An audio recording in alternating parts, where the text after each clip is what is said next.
Assalamualaikum warahmatullahi wabarakatuh. Waalaikumsalam warahmatullahi wabarakatuh.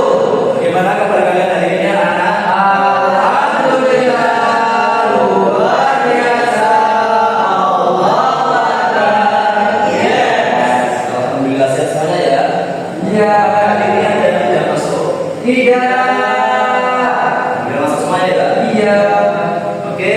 Selanjutnya sebelum kita mulai pembelajaran, alangkah baiknya kita membaca doa dulu agar apa yang menjadi tujuan kita, kegiatan kita pada hari ini, pembelajaran kita pada pagi hari ini mendapatkan manfaat dan berkah dari Allah Subhanahu wa taala. Amin. Kita baca surat Al-Fatihah ya. Bismillahirrahmanirrahim. Alhamdulillahirabbil alamin. Arrahmanirrahim. Maliki yaumiddin. Iyyaka na'budu wa iyyaka nasta'in. Ihdinas siratal mustaqim. Siratal ladzina an'amta 'alaihim ghairil maghdubi 'alaihim waladdallin. Amin. Alhamdulillah. Selanjutnya kita akan menyanyikan lagu nasional agar memupuk rasa nasionalisme kita. Dimohon untuk anak-anak untuk berdiri.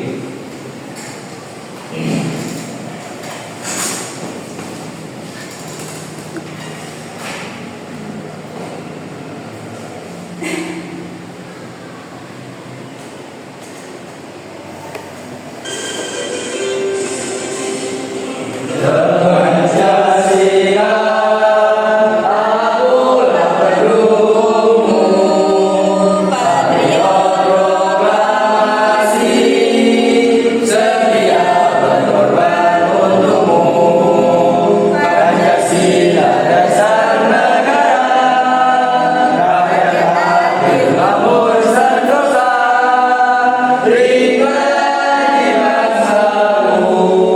Ayo maju, maju, ayo maju, maju, ayo maju, maju.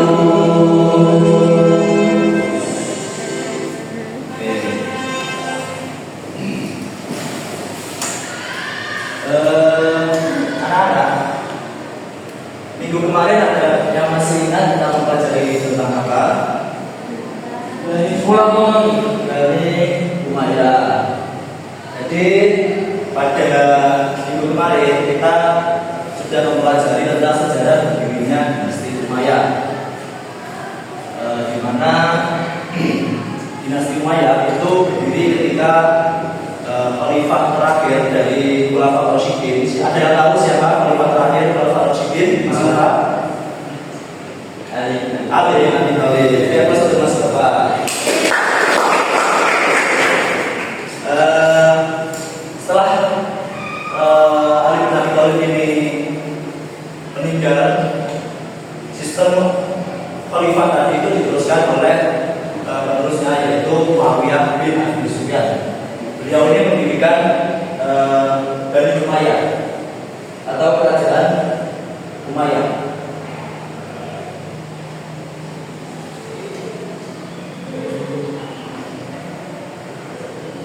Nah, sebelum kita lanjut pada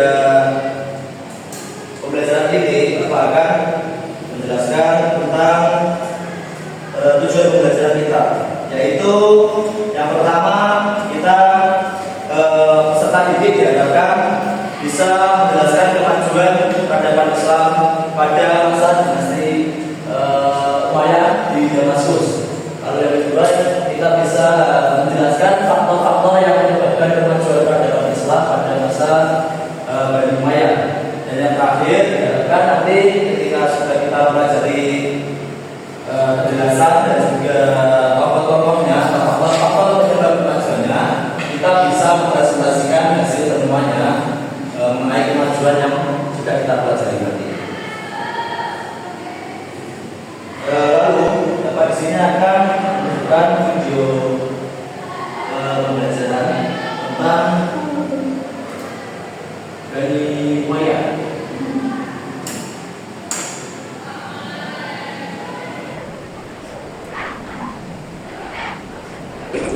Bangkit sebuah kebenaran caranya, bangkit sebuah keregalan bukan timur dan barat, menyerahkan tiga timur dan barat paci Islam, menyatukan tiga dinasti Umayyah paci Islam, awal dari Islam awal seni pada dari Selawasaan, awal minyak seni dan sebuah masaan pedang, minyak pena berjalan sebuah masaan pedang. Inilah kisah kejayaan yang menyatu wajah dunia Islam, kisah kejayaan dinasti Umayyah dunia Islam.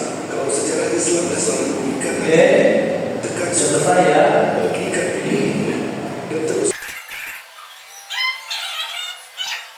Lalu setelah melihat video pembelajaran di atas tadi, saya ingin bertanya kepada anak-anak mengenai apa yang membuat kota Damaskus atau Bani Umayyah ini bisa menjadi pusat peradaban dunia pada saat itu. Mas Paul, yang membuat kota Damaskus menjadi pusat peradaban pada masa itu yang pertama adalah letaknya mudah dijangkau dan menjadi pusat pertemuan banyak wilayah. Dan yang kedua, aturan pemerintah jelas dan sistem kerjanya teratur, Bapak. sangat benar. Yang ketiga, Mas Bapak. Oke. Yang ketiga itu mereka punya rencana dan pikir untuk membangun peradaban, Pak. Oh iya, ya. Lalu yang keempat, mungkin ada lagi. Yang keempat, banyak anak subur, berdagang dan kekayaan alam yang tidak dimanfaatkan. Ternyata sangat banyak ya teman-teman ya faktor yang menyebabkan kota Damaskus ini menjadi pusat peradaban dunia Islam pada saat itu. Lalu di sini Bapak akan menjelaskan secara singkat saja sejarah berdirinya karena kan sudah kita pelajari pada minggu lalu. Kita review saja ya materinya. Yang pertama yaitu sejarah singkat berdirinya dinasti Umayyah. Dinasti Umayyah ini itu berdiri pada tahun 661 Masehi. Ketika itu dunia Islam sedang masa gejolak atau sedang masa pergantian kepemimpinan dari Khulafaur Rasyidin dari sistem kerajaan atau dinasti. Lalu untuk selanjutnya, apa yang faktor pendirinya ini siapa? Yang pertama yaitu Muawiyah bin Abi Sufyan. Pendiri dinasti Umayyah ini yaitu Muawiyah bin Abi Sufyan. Lalu ibu kotanya ada di Damaskus yang sekarang itu menjadi negara Suriah atau Syria. Lalu faktor yang menyebabkan berdirinya dinasti Umayyah ini yang pertama, pemerintahan Islam itu membutuhkan stabilitas setelah konflik politik ketika masa Ali bin Abi Thalib. Lalu warga Bani Umayyah ini itu memiliki kemampuan diplomasi dan militer yang kuat. Jadi sesudah konflik itu warga Bani Umayyah ini mempunyai militer atau pertahanan yang sangat kuat dan sangat mumpuni untuk memulihkan pemerintahan pada saat itu. Lalu yang selanjutnya siapa saja tokoh-tokoh pentingnya? Yang pertama yaitu Muawiyah bin Abi Sufyan. Ini pendiri dinasti yang tadi. Ini beliau ini sudah membentuk angkatan laut. Jadi angkatan laut itu mulai dibentuk ketika kepemimpinan Muawiyah bin Abi Sufyan. Dan di sini saya panggil 4 tokoh saja karena tokoh ini yang paling berpengaruh, paling penting di dinasti Umayyah ini. Lalu yang kedua ada Abdul Malik, atau nama lengkapnya Abdul Malik bin Marwan. Raja ini itu reformasi administrasi atau peraturan-peraturan negara di dinasti Umayyah. Lalu juga memperkenalkan bahasa Arab sebagai bahasa resmi dinasti Umayyah pada saat itu. Lalu ada Walid bin Abdul Malik. Pada masa ini itu terjadi pembangunan besar-besaran atau pembangunan yang sangat maju sekali. Jadi Walid ini itu membuat banyak infrastruktur atau bangunan-bangunan, yaitu mendirikan rumah sakit dan juga sekolah, lalu juga mendirikan membangun kota-kota yang sangat maju. Lalu ada yang terakhir Umar bin Abdul Aziz. Ini khalifah yang terkenal sebagai pemimpin yang adil, lalu menghapus pajak bagi rakyatnya dan juga menegakkan pemerintahannya sederhana dan amanah. Lalu di sini Bapak akan membentuk menjadi dua kelompok. Lalu yang kelompok pertama nanti akan mencari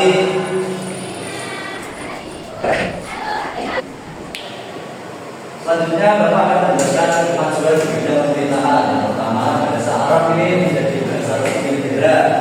Lalu yang kedua, administrasi tentara dan juga kemajuan angkatan perang juga. Terus ada mata uang Islam, dinar dan dirham. Ini menjadi mata uang resmi negara pada saat itu. Lalu yang selanjutnya pada bidang ilmu pengetahuan itu ada perkembangan ilmu hadis pada masa Imam Azmi, lalu kemajuan kedokteran dan kemajuan astronomi, lalu kemajuan pusat pendidikan informasi serta Indonesia. Lalu pada bidang arsitektur ini ada Masjid Umayyah di Damaskus, lalu ada renovasi Masjid Al-Aqsa di Palestina dan juga pembangunan tata kota infrastruktur. Lalu di sini Bapak akan membagi kalian jadi dua kelompok. Kalian akan saya minta untuk menelusuri kemajuan. Tadi saya sudah menjelaskan bidang pemerintahan, bidang administrasi dan juga bidang arsitektur. Nah, di sini tugasnya kalian akan mencari kemajuan dinasti Umayyah ini pada bidang ekonomi untuk kelompok satu, dan bidang kemajuan sosial dan keagamaan untuk kelompok dua. Jadi kalian telusuri atau kalian cari di modul aja yang Bapak berikan.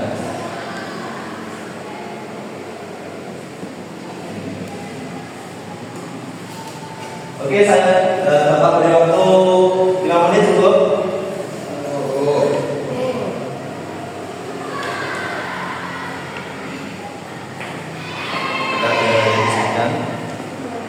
Tidak ada, alhamdulillah. Ada yang disebutkan? Oh, yang ini.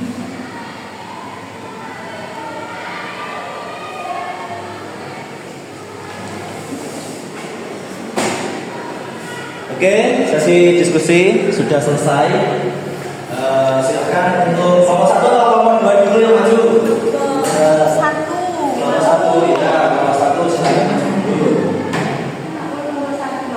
Ya, kelompok satu maju dulu. Ya. Silakan Mas Paul untuk maju.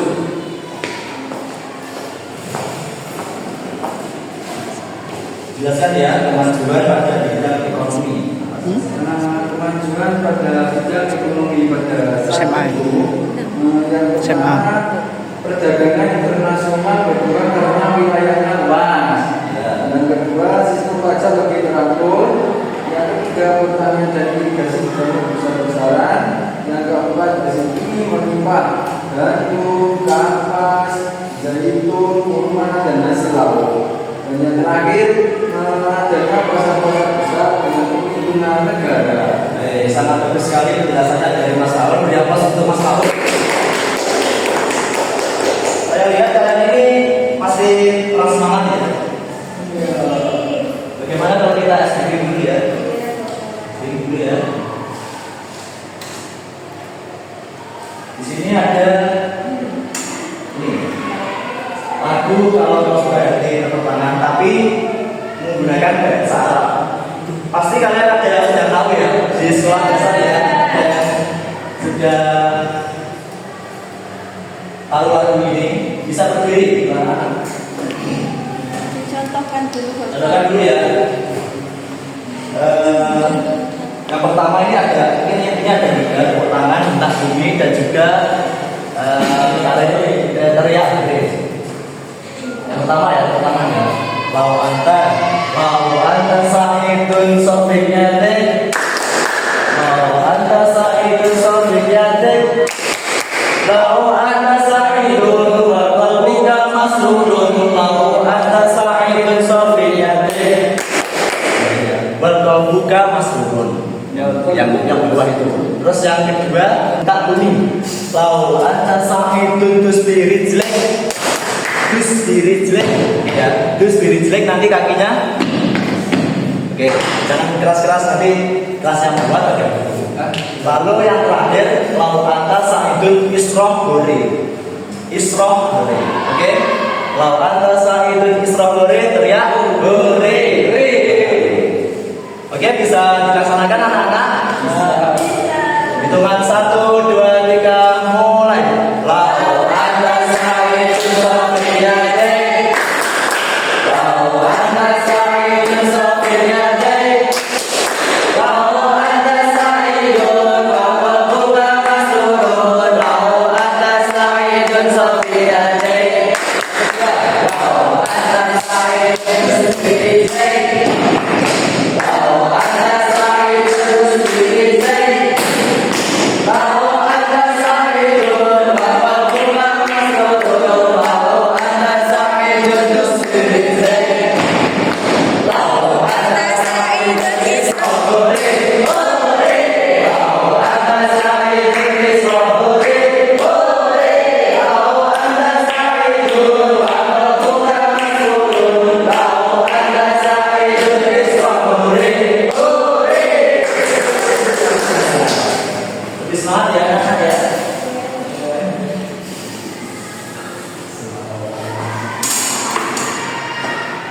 Oke, bagian kelompok tadi sudah. Lalu yang terakhir kita mempelajari hikmah, mempelajari kemajuan dari wayang. Hikmahnya itu apa saja anak-anak? Yang pertama itu kita bisa keluar dari semangat penyebaran ilmu pengetahuan. Karena pada dinasti wayang ini ilmu pengetahuan ini sangat masif. Kita harus bisa memiliki semangat untuk mempelajari ilmu-ilmu pengetahuan. Jadi kita mengambil ilmu atau mengambil hikmah pada kita di lingkungan siswa, kita bisa keluar darinya dengan belajar yang sangat juga. Yang kedua, pentingnya manajemen pemerintahan dan yang teratur. Jadi ketika pemerintahan ini teratur, manajemennya itu juga harus masif. Bagaimana kita pelajari manajemen ini pada dunia pelajar? Yang pertama kita membuat jadwal harian, atau kita bisa membuat urutan kegiatan kita pada hari ini atau besok. Lalu yang ketiga, menghargai toleransi. Di mana pada dinasti wayang ini banyak kaum-kaum dari seluruh dunia itu berkumpul di Damaskus pada saat itu. Lalu juga menyadari pentingnya masalah infrastruktur dan teknologi.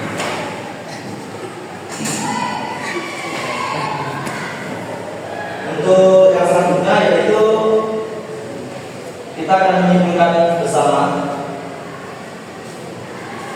apa yang sudah kita pelajari pada hari ini.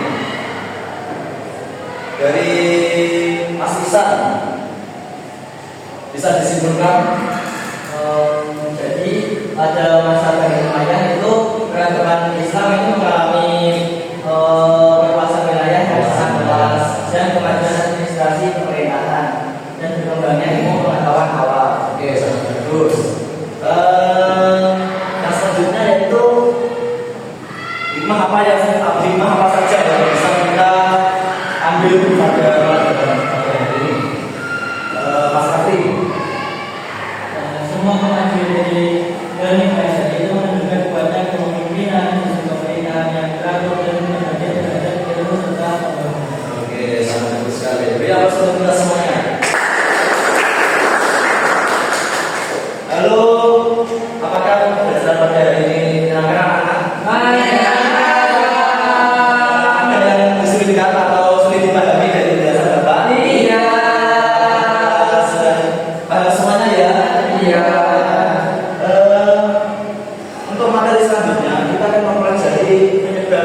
kemunduran atau faktor kemunduran dari dinasti Umayyah. Jadi setiap ada kejayaan itu pasti ada kemunduran dari suatu masa. Lalu kemunduran ini itu ada hubungannya sama materi selanjutnya lagi, yaitu tentang berdirinya dari Abbasiyah atau kerajaan Islam kedua setelah Bani Umayyah. Untuk tugasnya di sini Bapak kasih sketsa. Nanti kalian menggambar sketsa ini dari kertas atau kertas buku gambar jika kalian punya, di gambar di situ lalu dikumpulkan pada pertemuan yang selanjutnya. Oke anak-anak, ada bisa lagi?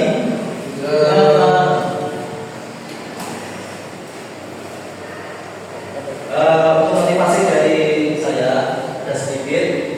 Setiap orang depan adalah bukan raksasa yang tumbuh dari jenis sederhana. Tidak ada yang melihat ketika benih itu di mana. Tidak ada yang menguji ketika akar itu dalam kegelapan. Tetapi ketika batangnya menjulang